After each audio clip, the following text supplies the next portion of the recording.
Scions of the Southland number 301. It's February 9th of 2026. My name is Jack Purdy. Jack Grant is alongside me. Our usual third, Akshay Ashwaran, is somewhere else on the planet. That's all I know.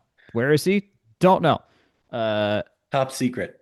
Top secret location somewhere between here and Mars, and it's not Mars or outer space. We got the latest on Georgia Tech sports this week, along with the baseball preview episode. That is be the bulk of today's episode. So catch that after we talk about basketball and after our after our section 103 break, where there was actually some really big section 103 news as of today. Then we'll get into tennis and what happened for the opening of the softball season.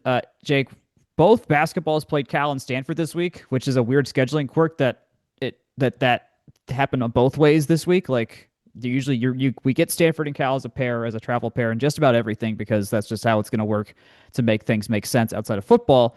But it's not often that the men and women of both team of like us and the Clemson travel pair just do both at the same time. Like that's a very interesting thing that only could occur because of this weirdness. It feels very tennis, if that makes sense. Like I know it doesn't happen all the time in men's and women's tennis, but I was like, Yeah. this is giving tennis. But Yeah. yeah, definitely, I guess a way to know that you've got the building open, but also at the same time, like they play Thursday, Sunday, and Saturday, Tuesday, Wednesday. So like, is that really a concern in the first It's place? it's a I don't smorgasbord. Yeah. know. Yeah, exactly. Uh, Exactly. So the women were at home, the men were away. We're yes. starting with the men, right? Honestly, as I'm thinking about this, we can kind of just smorgasbord just into one basketball unit across the board. I think. Okay. I think our thoughts would have been this would have been an 0-4 week if you go chalk here. Men's basketball's lost five straight ACC games as of now. They barely lost to Cal 90-85, and then got just walloped by Stanford. Wasn't close. The ladies, on the other Yeah. hand, had a close-ish game loss with Cal as well. That one was they lost by 7 in a game where they never really should have won, but they kept it competitive the entire time with a size mismatch and having a hard time around the glass. So I was like, that felt about as good as they could have done. But then they beat the crap out of Stanford by 22. So it's I don't That's get the game to talk about out of all four of these. I mean, I do want to note the men's Cal game at least a little bit. The devil's kind of in the details on this one. Yeah, you look, oh, 85, pretty close on the road. Probably, first time playing out there, West Coast, da da da da da. Mhm. Tech led for what? Just over 3 minutes of this game. Their biggest lead was 4 points. Cal led for 34 minutes of this game. Their biggest lead was by 15. Um, yeah, the team that I think looked for the most part better statistically profiled better is the team that won. Cal yeah. shot the three ball well. They made more free throws. They didn't they they turned the ball over a little bit more. So maybe that's something good you could hang your hat on for or if you're Tech. But I don't know. You're letting a team score 90 in regulation, and if you're gonna win one, you got to pick one up. This team is looking like one that Jack, dare I say, may not make the ACC tournament. So, That's and to right. say They don't nothing about bring the it. Stanford game. So I forgot that about that. that Yeah. one's even bigger yikes. So Well, let's put this defensive woes in perspective. They have, to be fair, they played North Carolina 3 games ago, so that team's good, but they allowed 91 points to them. They now have allowed 90 to Cal, 95 to Stanford. And that was after a run of allowing scores in the 70s in 2 losses, but yeah, still at least in the 70s. So the defense has gotten basically 20 points worse in the last 2 weeks as a yeah, defensive unit, while not improving the yeah, scoring by any major amount. They've scored at least 72 in each of these games compared to scoring in the 60s in the first 2 losses of this 5 game losing streak. Uh, yeah. but the competitiveness level is not showing itself in a way that's like, hey, yeah, there's a way we can turn this around. There's something here that we can. There's not a thing to build off of here, like kind of at all that makes any sense. Yes, Biodago gets 27 against North Carolina, but we never were. We had the lead for like 25 seconds early in the game. Nothing that was Yeah. important. And as you said, we can lose these games. We can look kind of decently good on the stat sheet, but they do not take care of the little things well enough. They do not get the peripherals parts of the game and done well enough to make it to where they can put teams away or win on the margins as you basically kind of have to in basketball if you're just going to just shoot a bunch of jump shots all the time. Did you see how many fouls they committed against California? No, but I did know they went to the Cal went to the free throw line a lot, so that seems to be a corollary. 27 Yeah, that's fouls really that's committed. really bad. That's really that's That's that a lot. That's that's why a Cal was at the line 39 times, Jack. you can't spot a team that many just literal free throws. Like I don't mean that in the Mhm. name of the shot type. I mean in the literal just free attempts to score. Like that's not good enough ever. That will Yeah. not be good enough against an ACC team. Even if Cal's not like gonna win the conference or anything, but still that's oh god. Anyways, And um and and Tech outscored him by a lot in the second half, but you also dig a 14-point hole. It's very emblematic of this team. I feel like they've closed second halves relatively well. But that losing by 5 is still a loss. yeah. And now it's five straight losses. Last time this happened was in Pastner's final season when that team had its own different kinds of weirdness. I would say that was the year where we thought we were going to still have Moses and Jose, and then they ended up going to the pros. And Josh Pastner was like, "Oh crap, I got to build a roster in the summer," instead of when he thought he was going to have to, instead of when he thought he didn't have to build a roster. So weird team nonetheless, but still like. That team was, I'd like that team better than this team at this point, just based on the vibes and just how much better. Josh had at least a real design going on. There was something to work with. Was it great? No, not at all. But there was something Jack, pushing it all together. I think you might be conflating the last 2 years, but I appreciate the sentiment no matter what. I think Pastner's last year was the year the Moses, um, after the Moses and Jose go to the league That's situation. what I'm So saying. That's yeah. Oh, okay. You're that's saying what I'm so it's saying. two We thought years. we thought yeah the roster construction Gotcha. got weird and it affected the rest of the team, affected the rest of everything. And there wasn't major. Okay. Yeah, it threw a lot of things Yeah. off. Uh, Nonetheless, it's not good, and that's what we've been saying for a while. That ultimately we were talking about this in our chat earlier today. It's like this is just coming down to a money problem more than anything else. Yes, in theory, you can have a team that's better and can win and can take care of margin things, but in the end, our ammunition is piss poor compared to everyone else in the conference. For us normies, there's not much we can really do about it. We can talk about the problem as we are here. We can just know that's keep that as a topic of conversation, but ultimately, it's going to take some real cash somewhere else. I mean, if you want to make a difference, go to a game, I guess. I mean, that's the best we've got is show up to games that are going to not be fun, though. And so I don't know what to tell you. That's just rough times there. They play Wednesday against Wake Forest at 9 o'clock at night. Golly, I hate the ACC network. And Saturday against Notre Dame at 12 o'clock on the CW. And I think that game Wow. properly is on the CW first for those two teams and how weird that game's going to be. That deserves the CW. For sure. I was gonna say I need to go pivot over to acc.com so I can let you know our actual standings for men's basketball before I forget. But while that loads, let's scroll. Yeah, Tech is the third to last team on the men's side. They are 2-9. They're above Notre Dame and Pitt. So ostensibly, maybe you got some winnable action there, but If you, that's not if a we kind of lose, bubble you want to be on, you know? no, losing to Notre Dame would like that's the toilet bowl part of the season if that happens. Yes, it's on the road, but I don't care. That's you can't lose that. Yeah. That's just how that is. Okay, the women, as we mentioned, beat Stanford, lost to Cal. They went up 13 spots in Torvik this week, up to 74th in the Yeah. country. Stanford was in the mid 40s when we played them, so like that's some real progress there. They were only at 11 and 14. They got the same number of wins as the guys, but like clearly different trajectories in terms of how we feel about these two teams, which is wild to think about. Uh, Stanford isn't ranked like they usually have been. Like this isn't like a top five Stanford that has been killing everybody in Maples all the time this year. This is a little bit further back in the pack, not ranked this year, but still good. I think this is. I think the first thing I thought about was, oh, they must have hit the travel bug here. If second game in your long road trip and we've been at home, and you can just take advantage of that. That was my thought. But what else do you think here? Yeah, I I don't know, Jack. I think yeah, it sure I'm sure there's road trip aspects to it. I think if I had to guess, coming east is probably a little bit harder than going west, just to, Yeah. get up early and be thrown off and have that short night in the going away direction. But if you actually take a look at, the actual, box score, 22-point win just off the top. That's pretty convincing. The lead never changed. Stanford Yeah. never led this game at all. I thought that was pretty notable.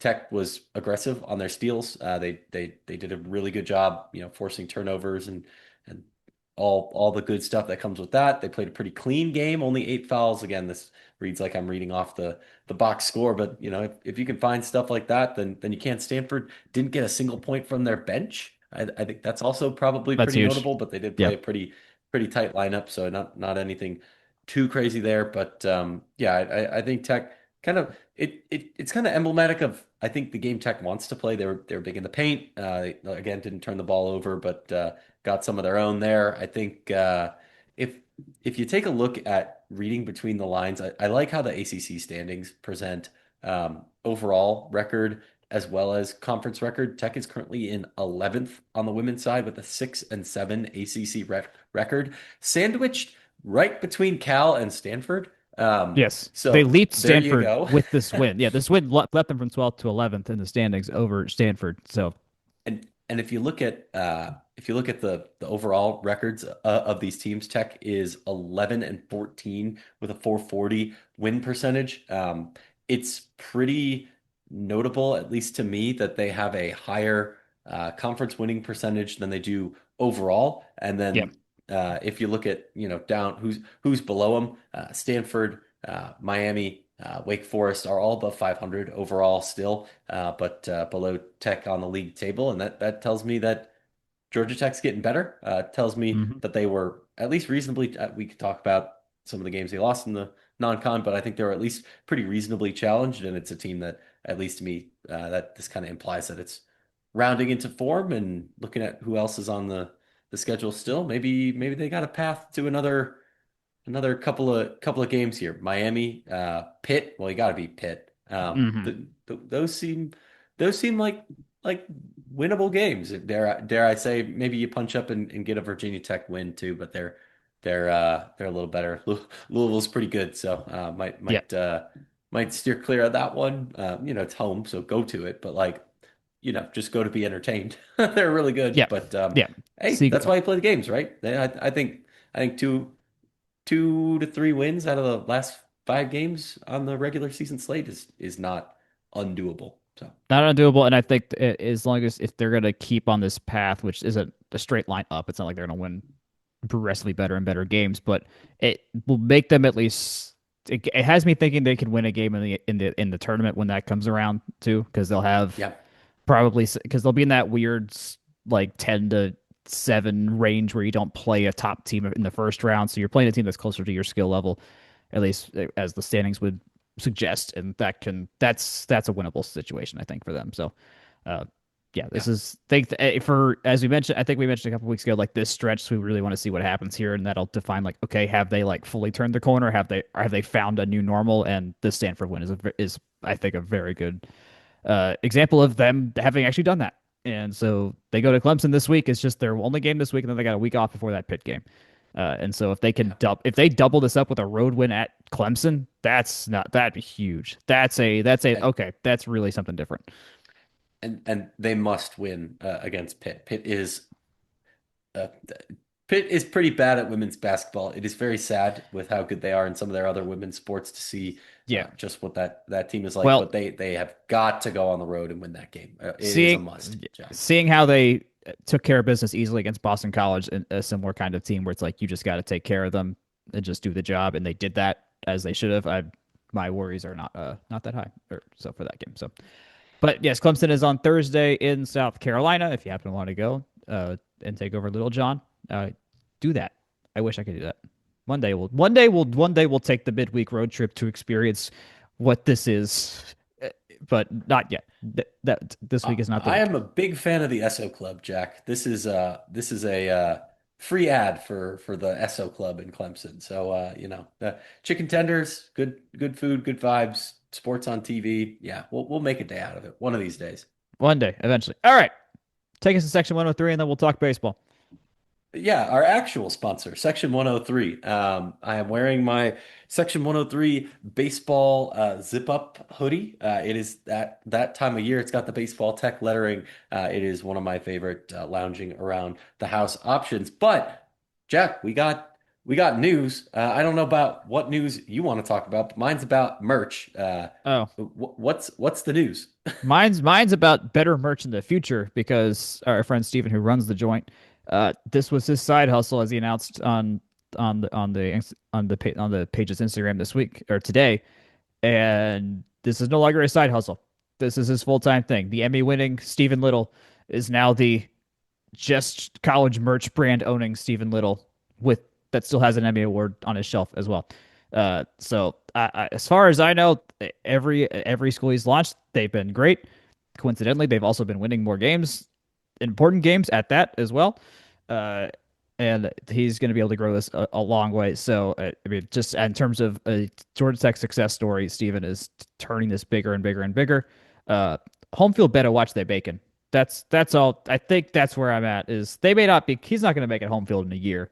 But I'm just. I mean, who? There can be two home fields. Why not? There can be an It's a ACC Big one. Ten. Yeah. It's a Big Ten. It's a Big Ten. That's what I say. But the tent gets bigger. New baseball T-shirts, Jack. That was gonna be my merch news. Mm, It's a big week for this ad read. good But timing. Clemson, Georgia Tech, LSU, and South Florida three-quarter sleeve baseball T-shirts. I think we might have seen the Tech design around before, but if not, it looks great. It's got the script or not script jackets, but the like whooshy baseball font style Hmm. jackets. You got script Bulls, script Clemson, and then Tigers over the LSU in the baseball t-shirts. That's my merch news. As always, free standard shipping on orders over $100 every day. Use code FTRS. Tell them we sent you. And with that, have we transitioned through directly into baseball? Yes, we have. Jack, it's that Yeah. time of year. Finally, I've been waiting for this week for so many reasons, and baseball was probably the main one. Yes, the depending on whose ranking you listen to, but we're gonna go with the highest one they've got. That's the number two preseason Georgia Tech Yellow Jacket baseball team. I've got this listed as the most anticipated season for Tech baseball since last season, I which was mean, pretty anticipated technically too. correct. Technically correct, but also like we kind of had some anticipation there too. Uh, yes, this team is we've been hinting at this all week. And if you follow any of the coverage on D1 Baseball and other places that do good work on terms of covering college baseball, uh, they've been touting that this team really has a real shot to do some damage. To reflect on last year, just to give you the quick hits on where we're coming from. Tech's 2025 squad went 41 and 19 in Danny Hall's final season as head coach. We won the ACC regular season at 19 and 11 in conference play. We were the first ACC regular season champs to not host a regional. That was some controversy and a half right there. Danny Hall won Coach of the Year in his final year. We made the Oxford Regional where we played Western Kentucky, beat them as we should have, and then lost two absolute like just nail biter long ass games to Murray State and Ole Miss. Murray State ended up winning the regional and going to Omaha, which was quite something. Um, as I mentioned, Danny Hall, he actually during the Clemson season, so it was midway through the season is when he announced that it would be his final season as head coach. And James Ramsey, who we kind of figured was the coach in waiting this whole time, considering he'd been the associate head coach for like 5 years. Uh, and then there was no news and no news. And like, oh, yep, it's James. And no one transferred out, unlike how most teams operate when there's a new head coach coming in. Uh, it was such good news. And then we got a crazy good transfer class as well. So here we are, James Ramsey, year one, and everyone thinks that knows a thing about college baseball sees this team as one of the most dangerous in the sport. So that's where we're at. I mean, tell me before we dive into the people and the teams that we're gonna play and other things like that. Just from a pure Tech fan, I've been snake binned all my life as a Tech fan and as a Cubs fan. And a Bears fan. Just how does your Nope, life? nope. You can't put that evil on me. I'm not a Bears fan. Oh, you're Mm-mm. not. Oh, I don't know. Okay, never mind. No, I, no. I, Do we want to tell a brief aside on the podcast? Because it has to do with I the Chicago Cardinals and a South Side Italian man. So oh my God. maybe for another time. But You yeah. said Chicago Cardinals and my head lit up, but no. Um, Wait, Yeah. who do you go? Who do you root for? I need this. I need to know this now. I don't really have an NFL team. My dad grew up in Middle America in the 70s. You can guess what his favorite team is because of that. That felt gross. Didn't grow up with the Bears because my family that was from Chicago were not Bears fans. They felt Oh, betrayed and saddened when the Cardinals left town and never got really back into it too passionately the other way. So how about that? I just don't really have one, you know? Well, So I don't know. I'll Georgia put my Tech football, number one football team. I'll You put know, my snake that's bin Falcons fans into that mesh of pile of snake binness. Okay, just for where I was getting to. Where is your head at right now with this team, knowing where we're coming from, what we've seen over the decades, and what we think can happen this year? you can call me crazy, but so I listen to a lot of what D1 Baseball puts out on their podcast feed. They're really good.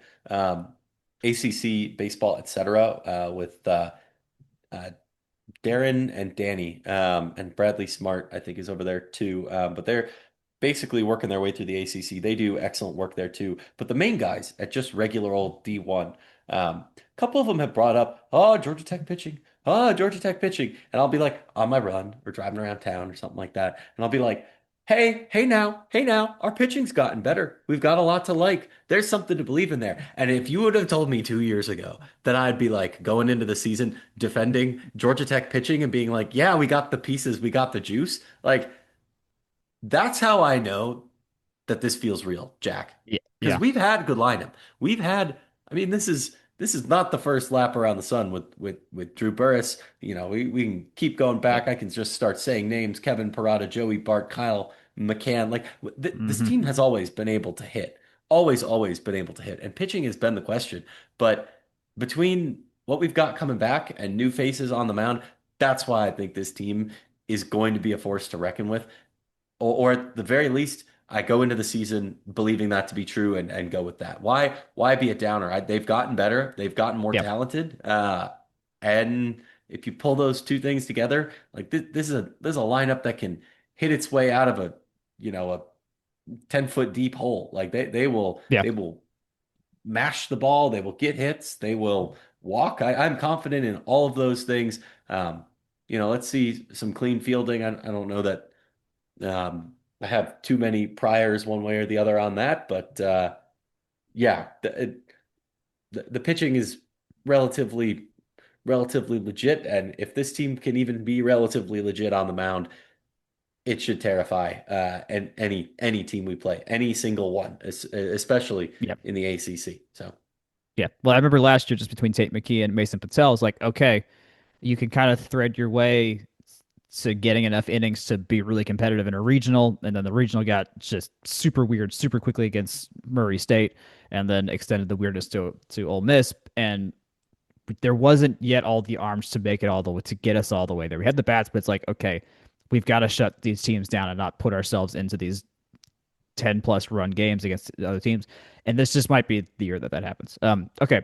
Your important returning names that we're going to just to have these names back in your head: Parker Brocious, Carson Curse, Alex Hernandez, Caleb Daniel, Will Baker, Drew Burris, Kent Schmidt, Carson Ballard, Tate McKee, Von Lackey, Mason Patel. Carson Curse going to be starting. Alex Hernandez should be starting. Will Baker should be starting. Burris obviously will be starting. Schmidt will be starting. McKee will be our Friday starter again. Von Lackey is one of the best catchers in baseball, and Mason Patel was the best reliever in college baseball for most of last year. So that's all and coming back. and Jack, I believe you can correct me if I'm wrong here, that we made it through the like intro and the fluff with a bunch of names that we noted, but like Ken Schmidt led the ACC in hitting last year. He hit 391. Yeah, Yeah, dude's like cra- like yeah. Your it best was player, our best player, wasn't the guy that hit 391. That's where we're at with this hitting with this lineup right now. Hernandez legit, Burris legit, Schmidt legit, Lackey legit, Patel All legit, yeah, McKee legit, Brocious legit. Kurt, like this, top to bottom, this lineup is stacked. Any way all you these slice and dice it. and not all these guys are going to start, which makes it even No, they can't. crazier. Like, hmm yeah, there's And not. and he got them all to stay.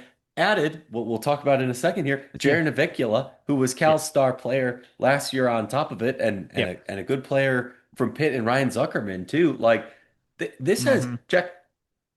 maybe not on the pitching side, but Mhm. you could probably build two very scary lineups out of this that I'd be Oh like, yeah. that's a regional. Oh Depending on how yeah. you Yeah. sliced and diced it, like, There's no yeah, holes. There's no holes at all. This was giving me Braves 2022 vibes when it was like literally 1 through 9. These dudes can all hit 10 homers in this, like, can all hit 20 homers in a season if it was MLB length, and like be a problem. And we can put up 8 runs a game and win 100 and some games. That's how that 2022 Braves team went down. This team has that feeling where it's like, well, who are you gonna pitch around? There's just someone else next that can do a lot of yeah. damage. And what's really important is not all these guys were hurt. We're not all these guys were healthy all of the entire season last year too. And so there's depth that can keep the pressure on any pitcher we face this year. Like it's not like if we lose a guy, it's like, oh no, that's it. Like legitimately, if Drew Burris goes down, we're fine. Which is kind of that do not want to put that in the atmosphere. Something That's, that please happen. this is like a patented Jack comment. It I'm really just letting is. you know. But I'm telling you, when you got 1 through 13, all dudes that can hit the ball, it's like that makes now Drew's a fantastic center fielder at that as well. So like that there'd be some real damage there. But nonetheless, like just use the most extreme point to point out it's like, hey, that's how good this offense is. That's how stacked we are. That we can take as big of a blow as we've ever had, and we can still be just fine and be at a regional quality team, if not better. Um, Now, Yep. to your point of these new guys, Jaron Avicula is going to play in infield for us this season. Yeah, he was Cal's best player. Comes across the Atlantic coast to another Atlantic coast team, and that's the kind of pickup that's just like, oh, okay, that's the kind of pickup you do when you are the best team in the country level kind of thing. Like Yep. that is like the Ohio State guy transferring to LSU in football level kind of stuff. That's where we're at here. We get this guy Justin Shadek from Rutgers, who is one of their flamethrowers out there on their squad. That dude can hit triple digits. That's going to be a real back end guy. Dylan Loy from Tennessee has the most Yeah. appearances in the SEC in the last 2 seasons. Like that. That's the Yep. kind of like that's us. That is the kind of people we're getting. Like Well, that's and crazy. add to that experience on the collegiate national team, freshman All-American, Yeah. second team. Add a nice SEC academic honor roll for just good measure, right? Like Yeah. We got a that is a guy from player that, yeah, yeah, it's I was gonna huge. say, and his first year, 237 with in 21 appearances, 30 innings pitched, a little bit higher of an ERA, but a decent amount more usage in his second year. That's the kind of guy you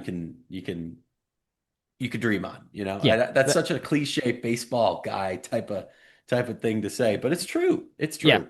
And I mean, we did get a little lucky here because Tony Vitello did leave Tennessee to go take the San Francisco Giants job this year. So there were some shakeups happening at Tennessee that helped with things being a little bit more available on that end. Like I don't think we ever should have had the shot to get a guy like that, even on a normal situation. But here we are.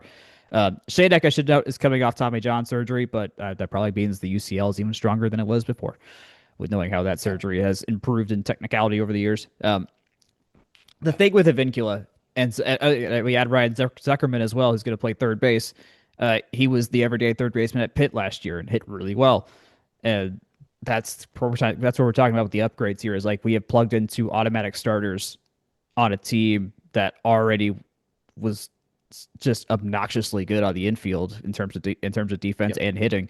And so he's like, yeah, we'll just make it better. It's like, oh, all right, that's that's crazy. And so here we are. And like at this point now, this is how I've been explaining it to people.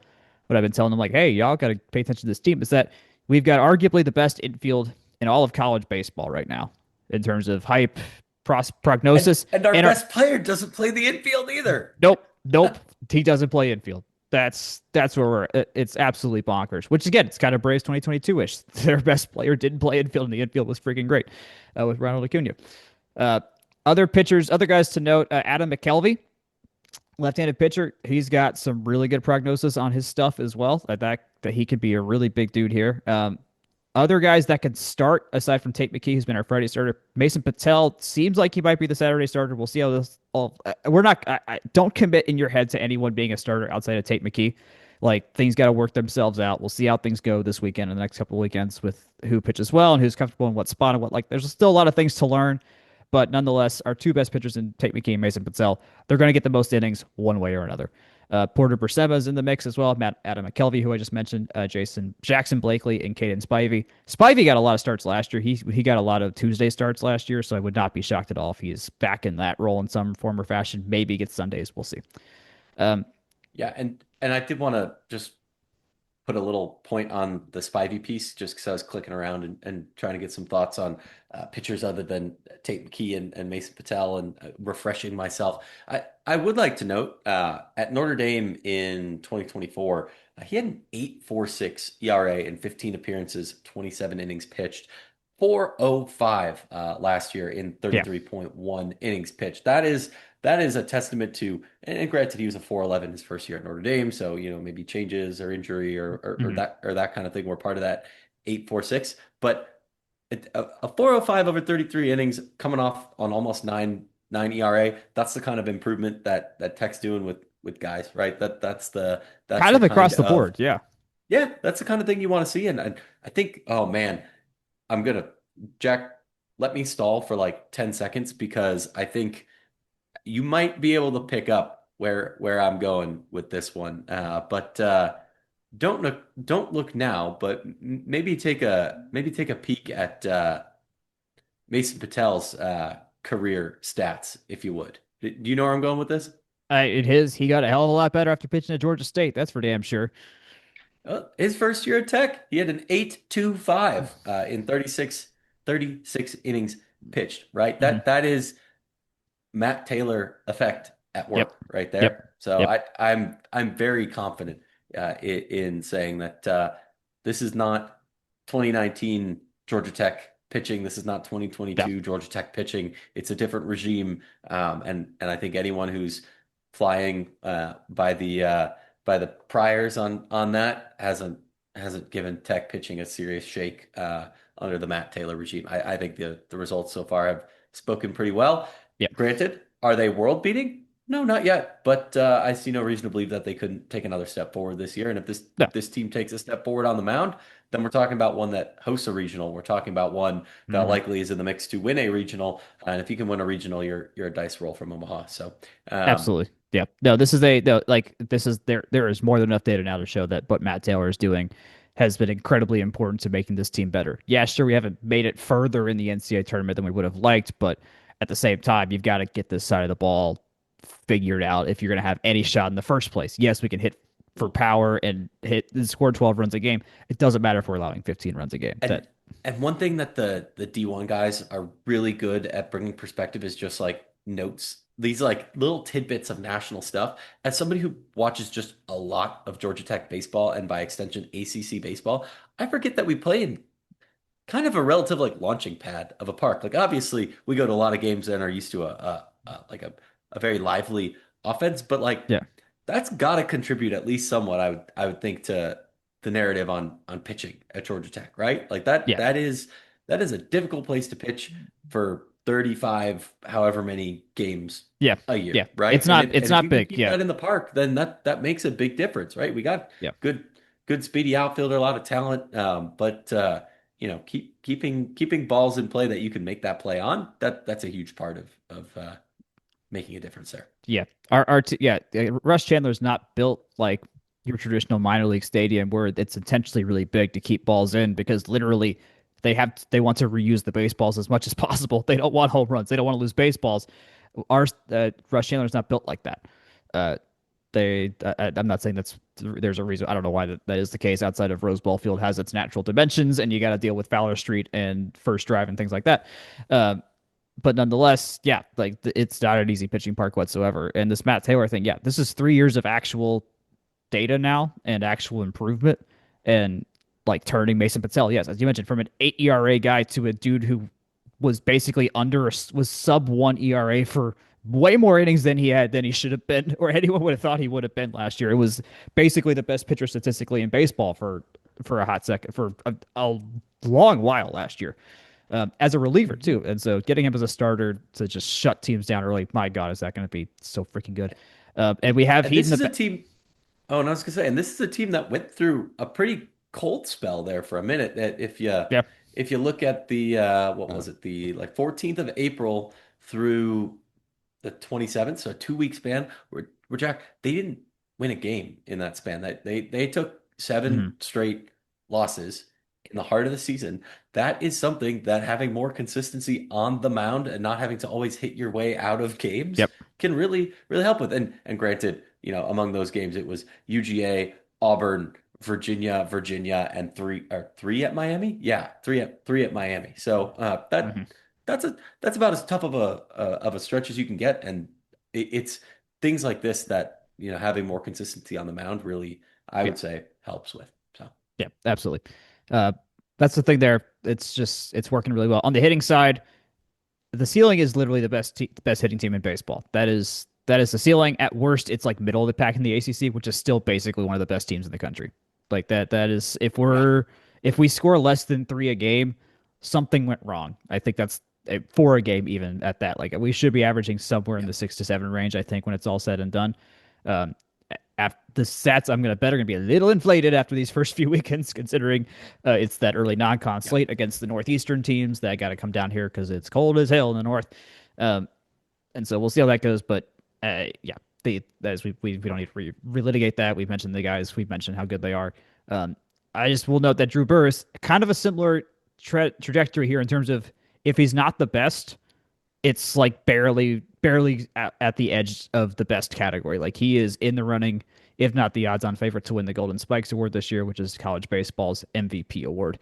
Uh, if Tech has a very if we have the season we want to have, he wins it. Like you can almost treat him as like the quarterback level kind of guy winning MVP awards in football. Like it's that kind of thing here. Um, if he's doing well, we're we're killing it. Like that's just where we're at here.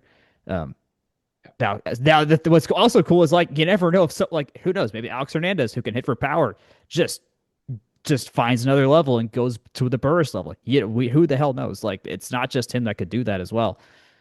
So odds on favorite, right? And also like Burris is going to be like a top something draft pick when it's all said and done. There's other guys on this team that are going to be first round draft picks. Like this is I'm really excited to not only see like how this season goes, but when they all get drafted, like how many of them are getting through the minor league system quickly. Like there's this is as stacked of a team we've had in that kind of sense as well. Um, yeah, it's kind of crazy. We say all yeah. this at the same time, but like the whole catcher you thing is still happening too. Von Lackey is continuing the tradition of extremely good catchers at Georgia Tech as well. Which Crazy thing is, I'd be totally comfortable with Drew Rogers starting back there too. true, yeah, yeah, yeah. We got That multiple guys that can do that. yeah. Um, Jack, kind of looking ahead, you kind of alluded to soft non-con coming out of the gate. Um, I will note midweek at Georgia Southern, first week of the year. That's traditionally a pretty tough place to play. Big Yep, stadium, big atmosphere, good program traditionally. Keep an eye on that in terms of like establishing priors and things. That's probably the yeah. main game of That's note yeah, until the far side of March in ACC play. But yep, one thing I did want to flag, any of our listeners who live out northeast of the city on I-85, Tech actually plays Georgia State for the away leg of that home and home at Gwinnett Field, so out in Lawrenceville. yep, I believe that's the current name of the minor league Braves ballpark, but kind of interesting. I don't know, yeah. different type of venue, but Well, in that terms of won't that, be that's about all that happens of note before ACC play starts. So. yeah, and that'll be very temporary because there will be a day where we can turn the Marta Bowl into a baseball series because Georgia State will be playing right next to the old Turner Field on the same on the same property that Atlanta Fulton County Stadium was built Yeah. on. So that'll be a fun return to baseball to that very specific dimension of plot of land in Somerville, Atlanta. And there's many restaurants, things to do around there that will make that a at least for me a great great weekend night. Oh If you're an yeah, Atlanta local, ITP local, I mean, shoot, that's no, that's that's that's pretty fan. I'm sweet. so glad we're getting baseball back in that part of town. On the Yeah. schedule, to note here, so we start this Friday. This Friday is the beginning of the Tech season. We play Bowling Green in a three-game set. Stony Brook, Northwestern follow the next 2 weekends. We play Xavier later in the season as in what is Mhm. our ACC week off. Our midweeks, as Jake mentioned, we start with Georgia Southern, who I think we've started with in the last couple years Yeah. as our first midweek game. Of course, Georgia Oh, State. There have been many a time where I go, "Oh yeah, we always start with Southern." How odd! Like the thought always crosses the mind. It So just yeah, happens. It it's just been happens. like that for just forever. So Yep. Georgia State, as we mentioned, West Georgia's is in the mix. Auburn is in the mix. Kennesaw State's in the mix. We played Georgia in Truist Park again this year in the Children's Healthcare Classic game. So that is the cheap and easy way to go to a game in Truist Park, and it's always a very fun time. Last year's game was a really fun experience. I know some people got to go there for the first time and see that game for the first time. Yes, it was a loss, but nonetheless, it's such a cool thing that we get to do. That we play Mercer as well. All right, the ACC teams. We got some doozies here. We've got some winnables. We have plenty of winnables. We should win most of these games. We are the number two team in the country, but they are still doozies nonetheless. I'll read these all in order and then tell me, and then we can go back and you flag what you want to flag. We start with Virginia yeah, Tech. We go to Clemson. We go to Pittsburgh. We host North Carolina State. We go to Cal. So that's our one West Coast trip this year. We host Florida State. We go to North Carolina. I know that's going to be one we're going to talk about. We host Wake Forest. We host Duke. And then we finish at Boston College. Where do you want to start with that? yeah. Kind of early season test. I do want to flag at Clemson, the 12th through the 14th of March, immediately followed by at Auburn. Whew.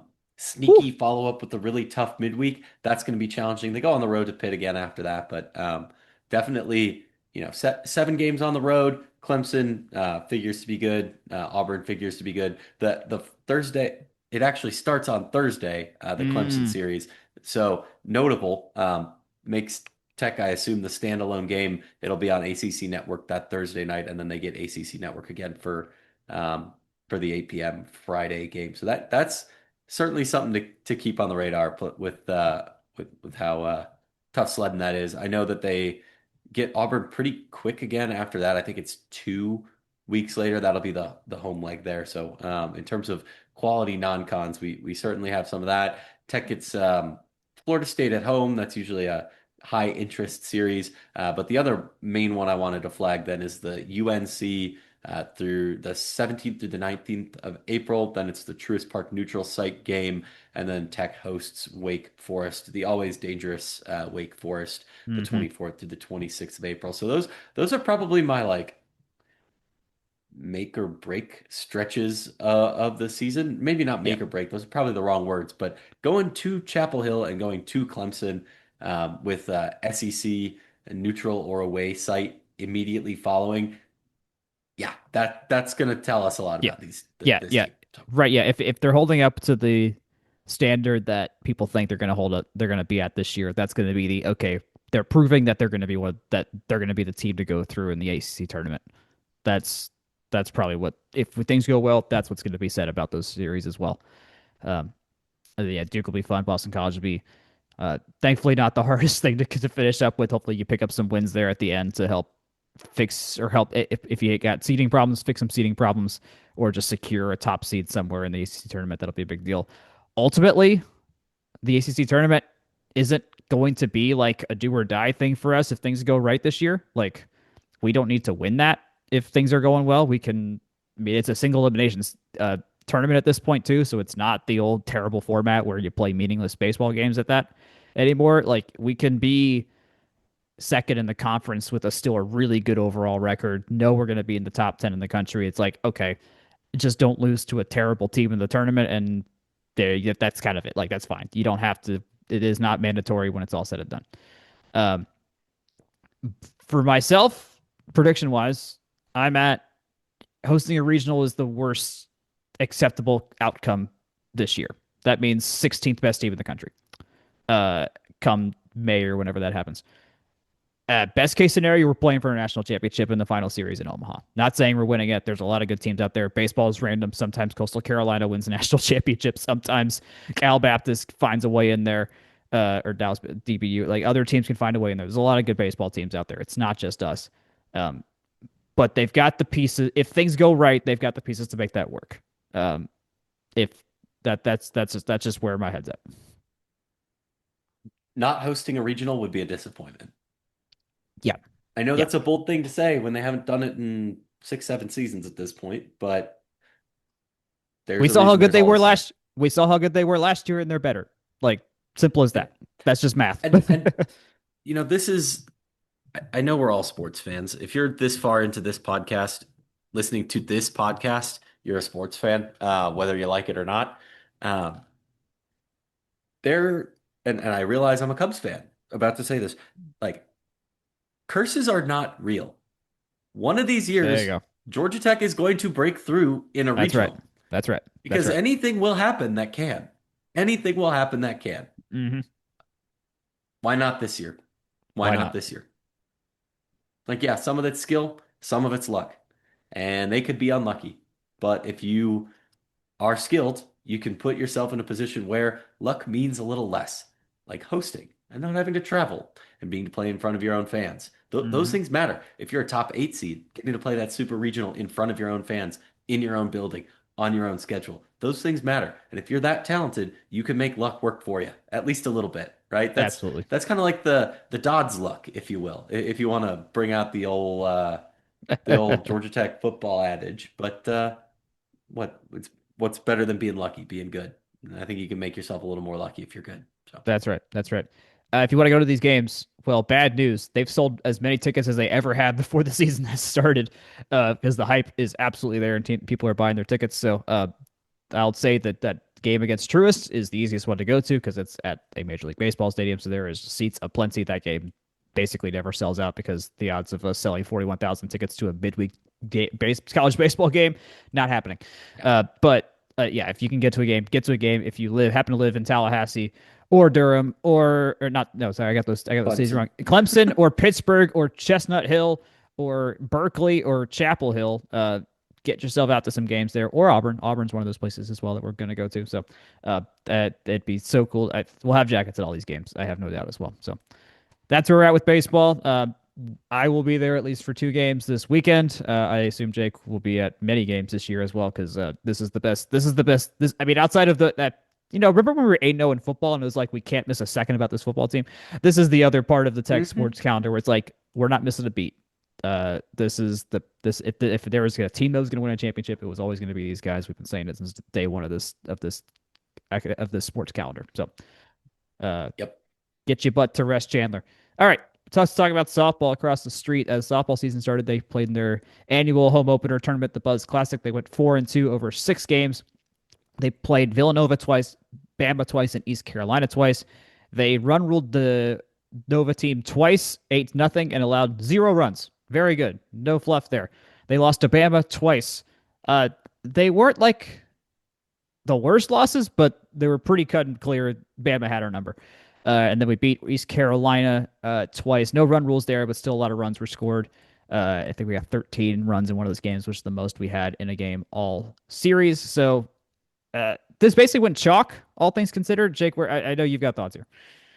I knew this looked familiar, and I went and looked it up.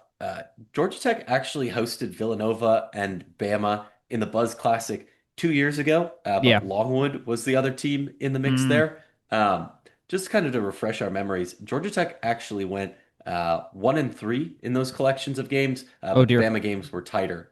So Okay. just a stat that exists, but doesn't really super matter. There you go. You're welcome. In terms of the actual results, very pleased with back-to-back run rule wins over Villanova. I think that's a Hmm. great, strong way to start the year. I have no idea how good this team will wind up being, but if you can blank the other team and end the game early, that is a good game. I Yes. really Always good. do Always not good. care Yep. any of the other stats. Yep. If the game ends early and they have no runs, yeah, you played a fine game, and that's exactly Yep. what you'd want to see. I have a little bit more that I want to kind of dwell on with the Bama games. The 9-0 Tech loss in the earlier of the two. Um, that was about as 9-0 as they come. Bama did add three late, so it's not necessarily a run rule, but Tech only left two on base. They only had three hits. Bama left six on base. That kind of tells me that there were chances that Bama had that did not translate into Mm. Bama getting more runs. That one was a little bit tough. In the other game, the 7-2 win, Tech actually led 2-1 in the bottom of the first. They left 8 on base and had 6 hits, but Bama had 6 and 10 themselves. All that to say, translated to an actual conclusion. Yeah, Tech did not get unlucky in these games. They lost them pure and simple, but Yep. a 4-2 weekend, I think I said coming into it was the expectation. And this was exactly the most likely combination of those expectations. I can't really complain. Would have been nice to see a Bama game be a little bit more competitive, but maybe it's a function of maybe some of that pitching qualms or notes that we talked about last week, right? Yep. Where'd you land on that, Jack? I think I'm just really happy we got to 4-2, all things considered. Like it's early season that they have had early season bumps before, and in what is now the longest lasting tenure of any Georgia Tech softball head coach at Eileen Morales is at season 9, so she is now the longest tenured ever in program history, which started back in the 80s. Uh, Pitching wise, yeah, we weren't sure who was going to pitch a lot. Like we had returning gals, we were like, we don't really know here. Turns out Madeline Johnson got the most innings at double anybody else. She got 15 innings pitched, 2.80 ERA, had a 2+ WHIP, but ultimately someone was the workhorse. It wasn't evenly split. There was like, okay, we're going to go to you. You're going to do a lot of the work here. That's Can I tell you about a team that did not control their controllables in their uh, loaded up early season slate where you expect them to maybe go say 5-0, and that would be, and don't kill me, Louisville, who lost ah 2 of their 5 games to Florida International University, well, who you that's might know actually as a team we played this weekend, that Jack. seems important. That seems very important. Uh, Yes. I will say that it gave me a nice look at what to expect from FIU. And Jack, they can put a big crooked number on you if you're not careful. Uh, well, interesting. that is something that combined with one of my notes on the ECU games where Georgia Tech did a good job of pitching out of jams, but is not that's not necessarily the place you want to be No. the entirety of a weekend. Tech won over East Carolina 13-6 and 6-2. The 6-2 game was more of a classic uh, open and shut, that they statistically looked better than ECU the whole way through. But the 13-6 game featured a 5-run sixth for Georgia Tech. East Carolina stranded 10 and had 10 hits. So a couple things break a little bit different. That could have been a different conclusion. And Yep. yeah, I didn't watch too much of the actual FIU games, more of just like being in tune with the game flow. Mhm. One has other things to do than watch Louisville softball on a weekend when you're no longer emotionally You have no invested in the team. relations. You have no Yeah, relations to this team exactly. any longer. This is just a Yes, rando in Atlanta watching a team that they have no connections to anymore. That's it. yes. I expect no But more red to be worn. yeah, exactly. And I'm in my tech sweatshirt. I never wear red on the podcast. But I think FIU's pitchers are gettable, but the lineup is a little bit scary. But again, it's one of those tournaments where it was like Lehigh, Texas A&M, Corpus Christi.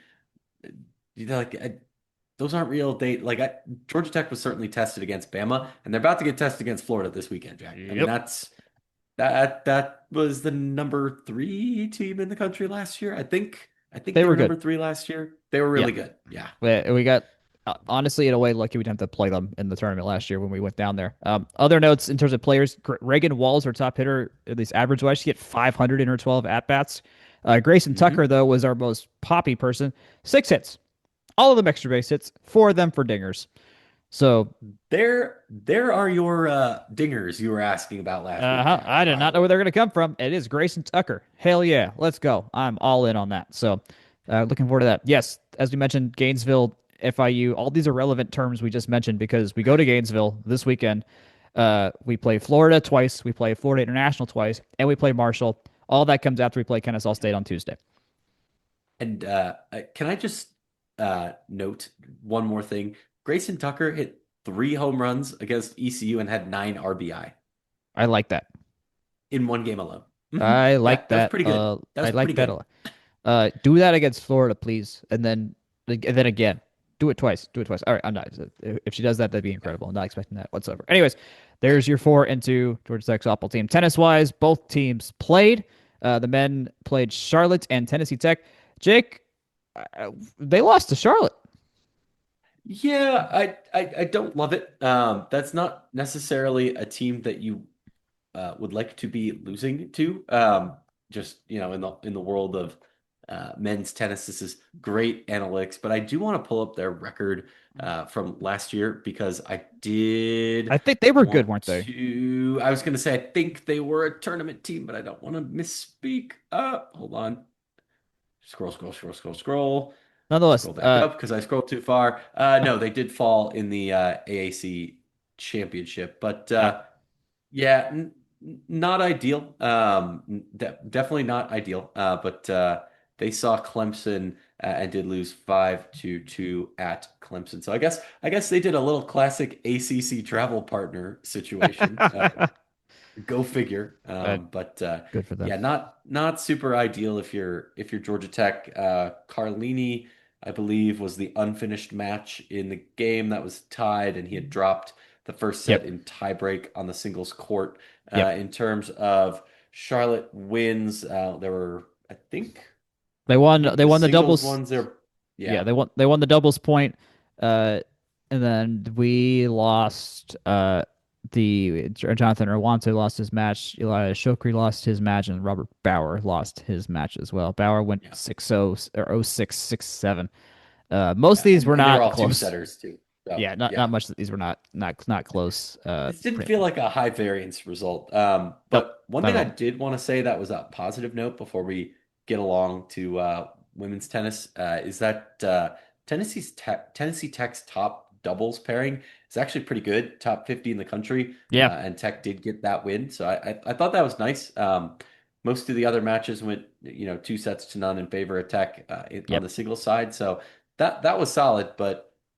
I don't know. You can't really drop a Charlotte match if you're still facing down a full ACC slate, right? You gotta you Yeah, gotta win that the non-cons. yeah, that's not the greatest thing. So yes, we won that Tennessee Tech match 7-0. They will play North Alabama and Stanford in separate matches this coming Friday on a busy day on the flats. And then women's tennis, they lost to South Carolina 4-1. Alejandra Cruz, after coming off a fantastic win against one of Georgia's best players, lost to number 80, Caitlin Carnicella, 6-1, 6-1. Alejandra Cruz is now ranked 48th in the country. That'll probably not change after this weekend. We did win the doubles points. No, sorry, we lost doubles Hmm. points. Never mind. We won a match in doubles, but we did not win the doubles point. Our other singles wins were given Roach. She won oh no, she was unfinished, but she was in a third set, which was good. And then Sabrit Dozier was leading 5-2 in her third set when the match ended. Uh, So it's so it, it's kind of like a 4-3 loss spiritually. poorly, yeah, Tally Licht was the one point that actually finished for us. So there was, Yeah. yeah, there was room there. Who knows? They could have been better, but there we are. Yeah. They have a very interesting pair of teams coming here on Saturday. Mississippi State and Rutgers. That sounds like a Yep. bowl game more than a teams were playing in tennis on the same day, but that is what is happening. So, that'll be a fun little stretch there. Um, that is all I had. Was there anything else I had missed? Did something else happen at Georgia Tech while I wasn't watching, despite the fact that I'm there every day? Um, I don't know that I have too much more to add, Jack. I think we call this a snappy baseball preview, and if we think of something, we'll talk to everyone next week, right? That is the plan. Get yourselves out to Russ Chandler. I have like 5 Rumble seat stickers left. If anyone is there and wants one, just find me or reach out to us on Instagram and something, or no, not Instagram, Blue Sky. Reach out on us on Blue Sky. That's where you'll find me. Anyways, take us home. Yeah, as always, this podcast is brought to you by FromTheRumbleSeat.com. You can find all of our written words over there. You can email us from therrumbleseat@gmail.com. Jack and Akshay and the gang over at Game on Paper do great work. GameOnPaper.com for all your football advanced stats need. You can find us on Blue Sky. I'm at Jake Grant 98. Jack is at Jack Nicholas. You can find Akshay over there as well, and Game on Paper too. Section 103 is at Section 103 on Instagram, and you can find them at section103.com. Find us over on Instagram at From the Rumble Seat and Facebook and YouTube as well. In the meantime, you can find us wherever fine podcasts are distributed. Till we speak again, good night, good luck, go Jackets.